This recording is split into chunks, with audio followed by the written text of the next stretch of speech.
Most people believe danger hides in darkness. They imagine empty highways at night, abandoned hospitals, or deep forests where the wind moves through the trees like whispers. But sometimes the most dangerous places are the ones that feel completely normal. Quiet neighborhoods, safe streets, friendly houses with warm lights glowing in the windows, places where nothing bad is supposed to happen. Tonight, you're about to hear a story that proves how wrong that assumption can be. This is a story about a street where everything looked safe until the night the streetlights turned off. And once you hear what happened there, you might start paying attention the next time a neighborhood suddenly goes dark, because sometimes the lights don't go out by accident. Sometimes something turns them off. It started on an ordinary Tuesday night. Nothing special, nothing strange. Just another quiet evening in a neighborhood called Brook Hollow, a calm suburban street about 30 minutes outside a major city. The kind of place where people walked their dogs after dinner, where children left bicycles on the sidewalk, where neighbors waved politely but rarely talked for long. Brook Hollow had one main road and a row of houses on each side. Tall maple trees lined the sidewalks, their branches stretching over the street like long arms reaching toward each other. During the day, sunlight filtered through the leaves and painted moving shadows across the pavement. At night, the streetlights glowed a soft orange, lighting the road just enough to make everything feel safe. That night, I was sitting in my living room, watching TV. My dog Riley lay stretched out across the carpet near the couch.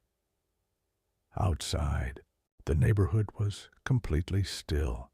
No cars passing, no loud music, just the quiet hum of distant traffic somewhere far away. Everything felt normal until Riley lifted his head. Dogs notice things long before people do. His ears twitched first, then his body slowly stiffened. He wasn't barking, he wasn't growling. He was just staring at the front door, perfectly still. If you've ever owned a dog, you know that moment. That strange pause when an animal senses something you can't see. At first, I ignored it. Maybe someone was walking past the house. Maybe another dog was outside. But Riley didn't move. He just kept staring. Then he slowly stood up and walked toward the door. His nails clicked softly against the hardwood floor. Tap, tap, tap. Stopped right in front of the door and sniffed the air. Then he backed away, slowly, quietly. His tail dropped low. That was the moment I felt it too. Not a sound, not a movement, just a feeling, the kind that creeps up your spine and settles somewhere deep in your chest. The feeling that someone might be outside. Watching, walked toward the window beside the front door. The street outside looked normal. The sidewalk was empty. The street lights glowed softly above the road. Everything seemed quiet and peaceful. But something caught my attention immediately. A car was parked across the street. I had never seen it before. It was an old black sedan. The engine wasn't running. No lights were on. It just sat there in the dark, perfectly still. Most people wouldn't think twice about a parked car, but something about it felt wrong. Maybe it was the way it was positioned. Maybe it was the fact that someone appeared to be sitting inside. I leaned closer to the window, trying to see through the windshield, but the streetlight above the car had just flickered off. The area around the vehicle was now completely dark. Strange. Streetlights don't usually turn off like that. At least not suddenly, and definitely not one at a time. But that's exactly what happened next. Another light farther down the street flickered. Then it went dark too.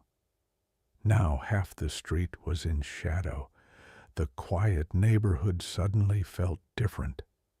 Not dangerous, just wrong. Then Riley started growling. Low, deep, a warning sound.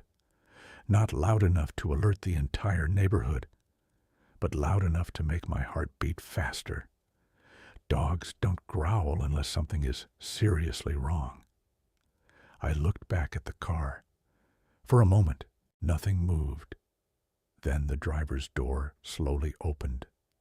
No interior light turned on, just the dark outline of a figure stepping out of the vehicle.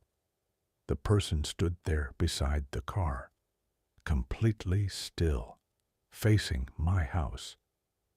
That's when the final streetlight went out. The entire road went dark. No warning, no flicker, just darkness swallowing the street all at once. The only light left came from the windows of the houses, including mine, and suddenly I realized something uncomfortable. From outside, anyone could see directly into my living room. I quickly stepped away from the window and turned off the lamp beside the couch. The room fell into darkness.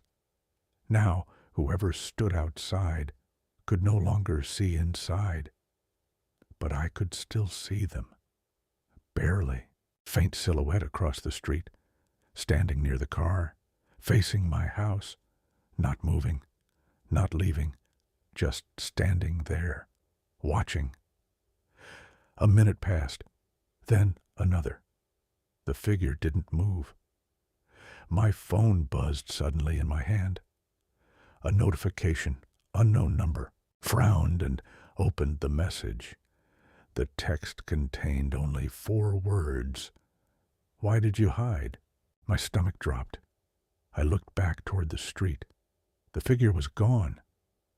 The car was still there, but whoever stepped out of it had disappeared. Riley started barking now. Loud, aggressive.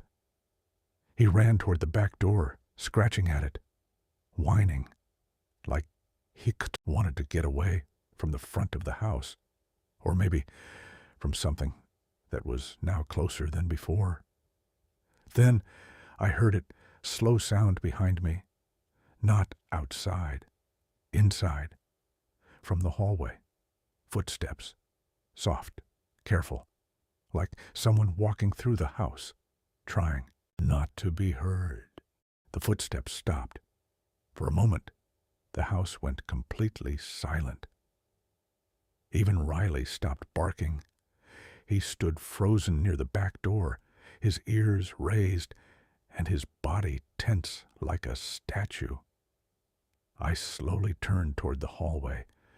The darkness there felt heavier somehow, thicker than the shadows in the living room. Nothing moved.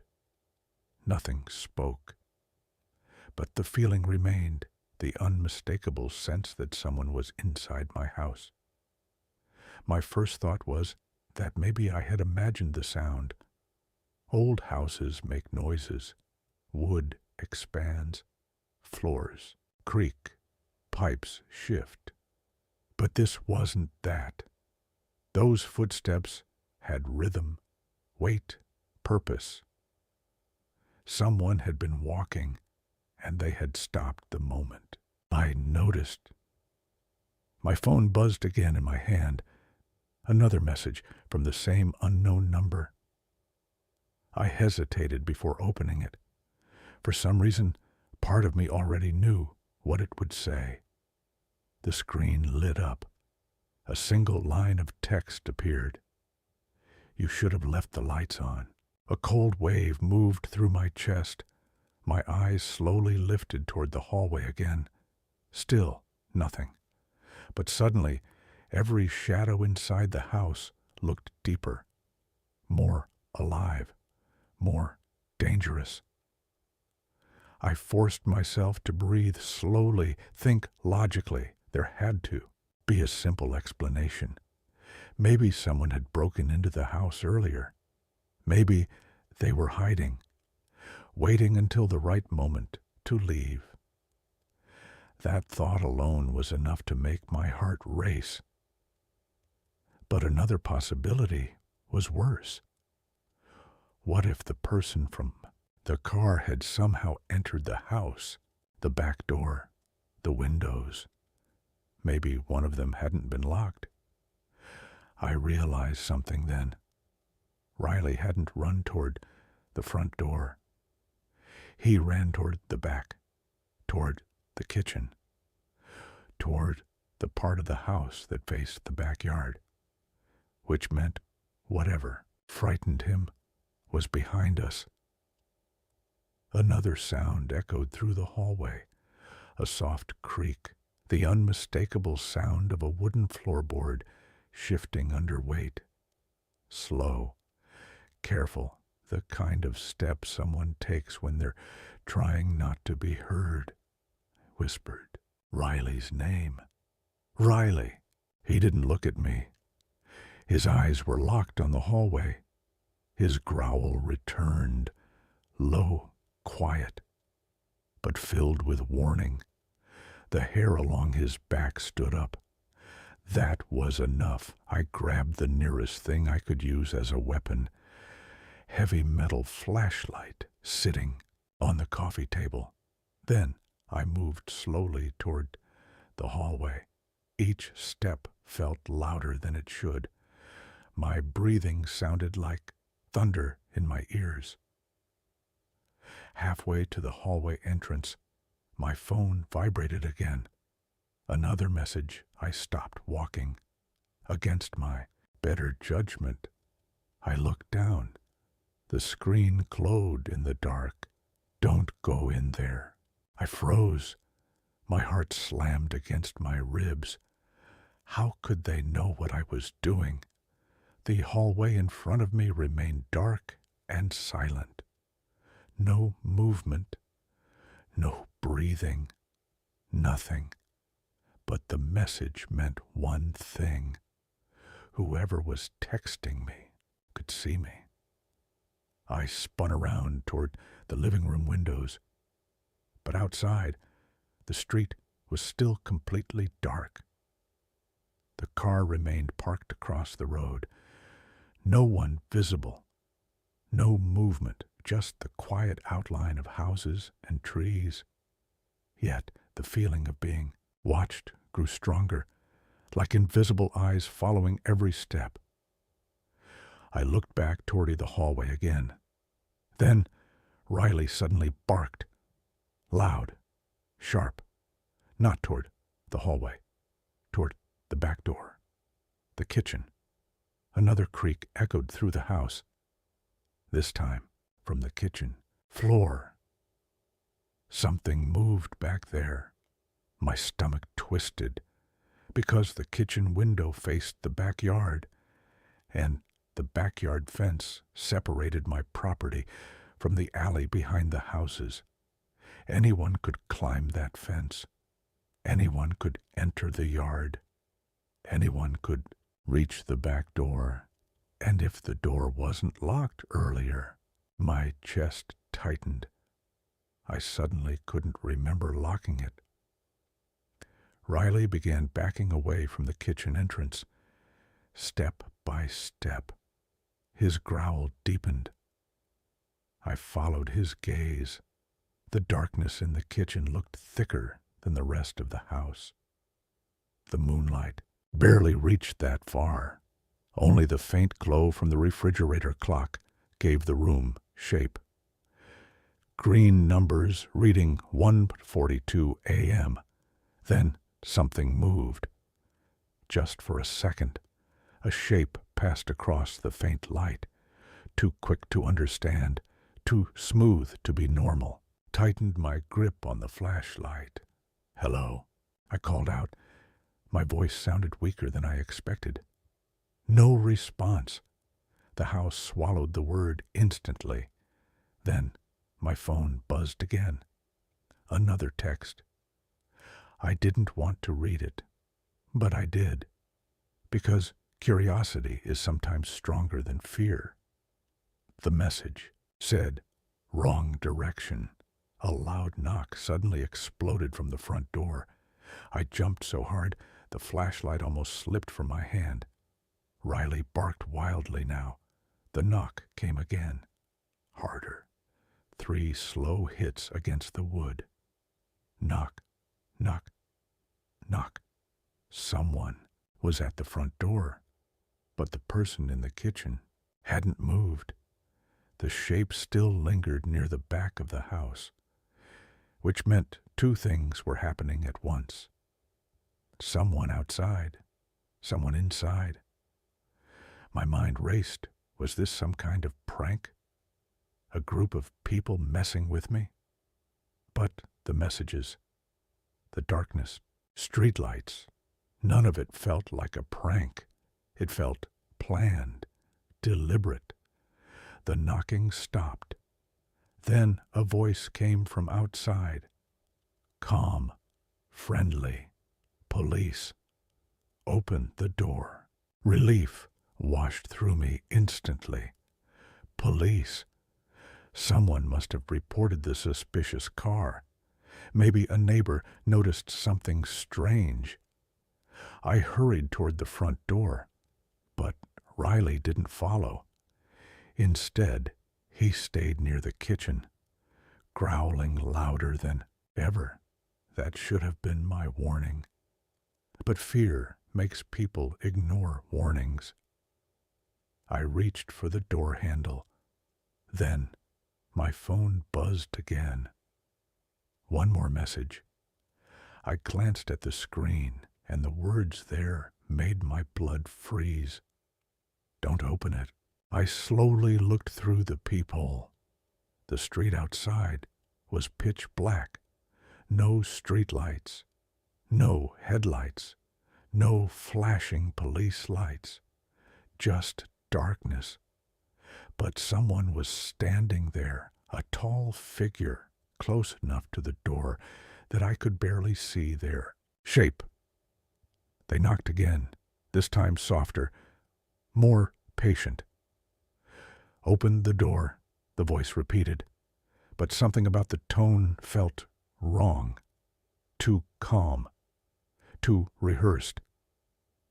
Then the person outside leaned closer to the door and whispered something that made my hands start shaking. They said, "I know you're alone." Behind me, the kitchen floor creaked again, slow footsteps moving closer. Someone was walking through my house, and the person outside the door knew it. My phone vibrated one last time. I looked down. The final message read, "Now you understand." Then the power in the entire house went out. Every light, every sound, everything. Darkness swallowed the room, and in that silence, I heard breathing right behind me. When the power went out, the silence inside the house felt unnatural. Not just dark, not just quiet, but heavy, like the air itself had changed. For a few seconds I couldn't move. My brain tried to understand what had just happened. One moment, the living room was dimly lit. The next moment, the entire house was swallowed by darkness. No lamp, no refrigerator hum, no digital clock, nothing. Just the faint sound of breathing behind me, slow, controlled, close enough that I could almost feel the warmth of it on my neck. My entire body went rigid because the person behind me had been inside the house the entire time. My hand tightened around the metal flashlight. I wanted to turn around, but fear does something strange to your body. It locks your muscles in place, like your instincts are screaming, if you don't move, maybe it won't notice you. But that logic made no sense. Whoever was behind me already knew I was there. They had been watching me, texting me, following every movement inside my own home. And now they were standing just a few feet away, in the dark. Then the person outside the front door knocked again, louder this time. 3 heavy blows against the wood. Knock, knock, knock. Open the door, the voice said again. But now something was different. The calm tone from before was gone. This time the voice sounded impatient, almost irritated, like someone waiting too long for something they expected to happen quickly. And that's when I realized something terrifying. The person outside the door and the person behind me were working together. A slow step echoed behind me. The floor creaked under their weight. Another step, closer. My heart pounded so hard it felt like it would explode. I forced myself to move, slowly, quietly. I raised the flashlight and turned around. Then I clicked it on. The bright beam cut through the darkness instantly, and the hallway appeared in front of me, empty, completely empty. No one standing there. No shadow moving. Nothing. For a moment, my brain refused to accept what I was seeing. The breathing had been right behind me. The footsteps had been clear. But the hallway showed nothing at all. The knocking on the front door suddenly stopped. The silence that followed felt worse, because now the entire house was quiet again, except for Riley. He was still growling near the kitchen, but now his growl had changed. It sounded confused, uncertain, like whatever had been there moments ago was gone. I slowly walked towards the hallway. The flashlight beam moved across the walls, across the pictures, across the staircase. Nothing. Every room looked empty. But something felt wrong, deeply wrong. Because houses don't just go silent like this, not after everything that had just happened. Then I noticed something strange on the floor, near the hallway entrance. Mud, fresh, wet mud, footprints, leading away from the kitchen. The prints moved slowly across the floor, through the hallway, toward the front door. My chest tightened as I followed them with the flashlight, because the footprints were large, much larger than mine, and they were still wet, which meant whoever made them had walked through the house very recently, maybe even seconds ago. The footprints stopped directly in front of the front door, right where I had been standing earlier, right where I heard the breathing behind me. I slowly lifted the flashlight towards the door. The wood looked normal, but then I saw something carved into it.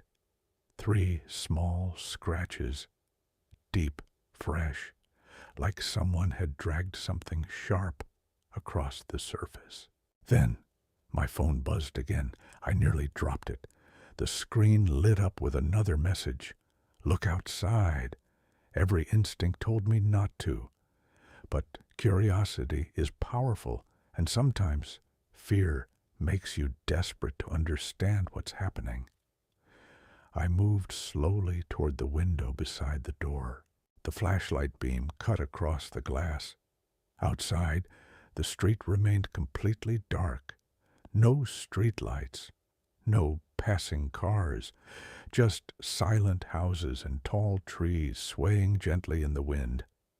Then the beam landed on the black sedan across the street. The driver's door was open now, wide open, but the car was empty. Something moved behind me. I spun around instantly. The flashlight beam swept across the living room, the couch, the carpet, the hallway again, still nothing. But Riley was barking now, loud, aggressive, and he wasn't looking at the hallway anymore. He was staring at the staircase. My stomach dropped, because I hadn't checked upstairs yet. The staircase rose into darkness. Without power, the entire second floor was completely black. The flashlight beam barely reached halfway up the stairs. Riley refused to move. He stayed at the bottom step, barking and growling at the darkness above. Dogs know things we don't, and Riley clearly did not want to go up there. But if someone had entered the house, there was only one place left for them to hide. I took the first step slowly. The wood creaked under my weight. Then another step. Then another. Each movement felt painfully loud. The beam of the flashlight shook slightly in my hand. Halfway up the stairs, the air suddenly felt colder. Not just cool, cold enough that I could see my breath in the beam of the light. That made no sense. The heating had been running earlier. The house shouldn't feel like this. But something about the second floor felt different, like the temperature itself had dropped. When I reached the top step, the flashlight revealed the hallway upstairs. 3 doors, the bathroom, the guest room, and my bedroom, all closed, all silent. Then my phone vibrated again. Another message. I slowly opened it, and the words there made my stomach twist. Wrong floor. I looked up from the screen, confused. Wrong floor? But then something in the beam of the flashlight caught my attention. The attic door. It was slightly open, just a few inches. I was certain it had been closed earlier, and now a faint sound drifted down from above. A soft scraping noise. Slow, careful, like someone moving across wooden boards. My heart pounded in my chest. The attic ladder hung halfway down from the ceiling. Someone had pulled it open, which meant someone was up there, watching, waiting, and they had been texting me the entire time. Then the final message arrived. My phone buzzed once more.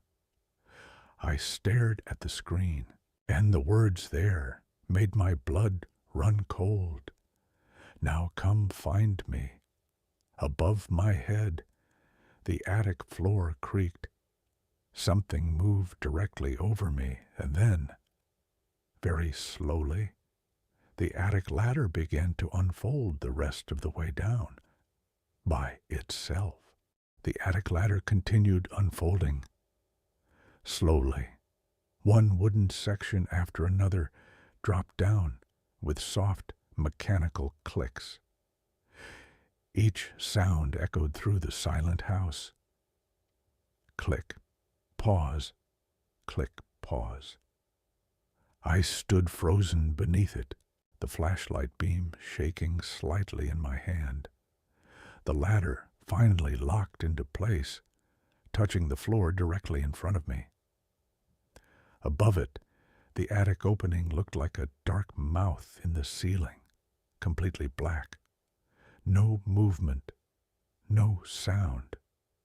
But something was definitely up there, because I had heard it moving, and whoever it was had just invited me to come find them. My phone buzzed again. I didn't even want to look anymore. But I did. The screen glowed in the darkness. "You're almost there." My chest tightened. They were watching me. That meant one thing. Somewhere inside the attic, there was a way for them to see me. I slowly raised the flashlight toward the opening. The beam cut through the darkness above. Dust particles floated through the light like tiny insects. Old wooden beams crossed the ceiling. Boxes were stacked in uneven rows. Everything looked exactly like a normal attic. Except for one thing. The attic floor had muddy footprints. The same footprints I had seen downstairs. They led deeper into the attic, into the darkness. Behind me, Riley whined softly at the bottom of the stairs. He refused to come any closer. Dogs trust their instincts more than humans do, and Riley clearly knew something. I didn't. But the messages, the car outside, the person inside my house, everything had led to this moment. If I didn't go up there, I would never understand what was happening. So I placed my foot on the first step of the ladder. The wood creaked. I climbed slowly, one step, then another. Each movement made the ladder groan softly beneath my weight. Halfway up, the air inside the attic felt colder. Not just cold, sharp, like stepping into a freezer. My breath became visible again in the flashlight beam. That same unnatural cold from upstairs had become stronger here. When I reached the top, I carefully pulled myself onto the attic floor. Dust puffed softly under my hands. The attic stretched across the entire house, long, low, and filled with old storage boxes. Most of them were labeled with faded marker, holiday decorations, old clothes, tools, completely normal things. But the muddy footprints moved between them, leading toward the far corner of the attic. Followed them slowly. The flashlight beam moved across the boxes as I walked. Every sound felt amplified. Every step echoed. Then I heard something. Breathing. Soft, controlled, coming from somewhere in front of me. I stopped immediately. The breathing stopped too. Whoever was here had noticed me. My phone buzzed again. I slowly lifted it. Another message appeared. Turn around. My heart skipped. Slowly, I turned the flashlight behind me. Nothing. Just the ladder and the dark opening leading back downstairs. Empty. Completely empty. My chest tightened because that meant something impossible. If the person texting me wasn't behind me, and they weren't in front of me, then where were they? A new sound answered that question, directly above my head. A quiet, scraping noise. From the roof. I looked up. The flashlight beam revealed something I hadn't noticed before. A small rectangular opening in the attic ceiling, barely large enough for someone to fit through. The attic hatch. It led to the roof, and it was slightly open. My stomach dropped, because that meant someone had been climbing between the attic and the roof, watching me from above, moving silently above the house the entire time. Then my phone buzzed again. Another message, too slow. Suddenly, the sound of running footsteps echoed across the roof above me, fast, moving toward the front of the house. I rushed back toward the ladder and climbed down quickly. Riley was barking wildly now. The moment my feet touched the floor, I ran to the front window. Outside, the street was still completely dark, but something moved across the roof of the house across the street. A figure running quickly, then disappearing behind the roofline. My eyes shifted toward the black sedan. The driver's door slammed shut. Headlights suddenly burst to life. The engine roared, and the car sped away down the dark street. Within seconds, it was gone. Then something strange happened.